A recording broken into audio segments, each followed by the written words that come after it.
लोकशाहीचा बुलंद आवाज, रिपब्लिकन वार्ता, महाराष्ट्र। पूर्णावासियांचा नगरपालिकेवर घागर मोर्चा। पिण्याचे पाणी मिळत नसल्याने काढण्यात आला मोर्चा। परभणी जिल्ह्यातील पूर्णा शहरातील नगर परिषदच्या कारभाराविरोधात व पाण्याच्या समस्येविरोधात पुणेकरांकडून नगरपालिकेवर घागर मोर्चा काढण्यात आला। हा मोर्चा डॉक्टर आंबेडकर नगर येथून सिद्धार्थ नगर भीमनगर मार्गे नगरपालिकेवर हा मोर्चा धडकला। शहरात मागील 15 दिवसापासून पाणी नसल्यामुळे नागरिक त्रस्त आहेत, म्हणून हा घागर मोर्चा काढण्यात आला। या मोर्चात महिलांचा विशेष समावेश होता।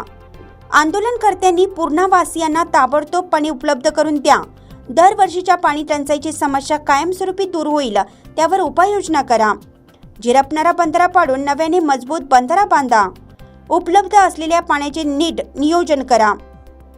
विभागनिहाय अनिश्चित वेळामुळे पाणी वाया जातं, ते पाणी वाचवा आणि विभागनिहाय गरजेनुसार आणि संबंधित ठिकाणच्या चढ उतारानुसार वेळा निश्चित करा। शहरातील जुन्या झालेल्या पाईपलाईनमुळे ठिकठिकाणी पाणी वाया जात असल्यामुळे त्यावर दीर्घकालीन उपाययोजना करा। शहरासाठी मंजूर झालेल्या फिल्टरचं काम ताबडतोब सुरू करा व पिण्यायोग्य पाणी उपलब्ध करून द्या। पाण्याच्या सर्व समस्या दूर करून कधी काही कारणास्तव पाण्याची समस्या निर्माण होत असेल तर नागरिकांना नियमितपणे दवंडीद्वारे कळवण्यात यावं, अशा मागण्या या निवेदनाद्वारे करण्यात आल्या।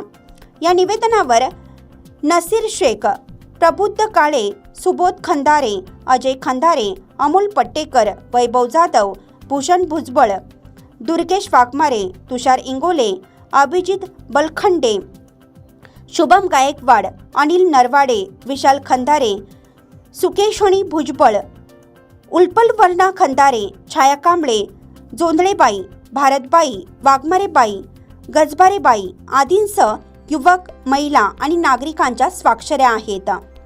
रिपब्लिकन वार्ता महाराष्ट्र न्यूजसाठी पूर्णा परभणी प्रतिनिधी सय्यद सलीम सुहागनकर।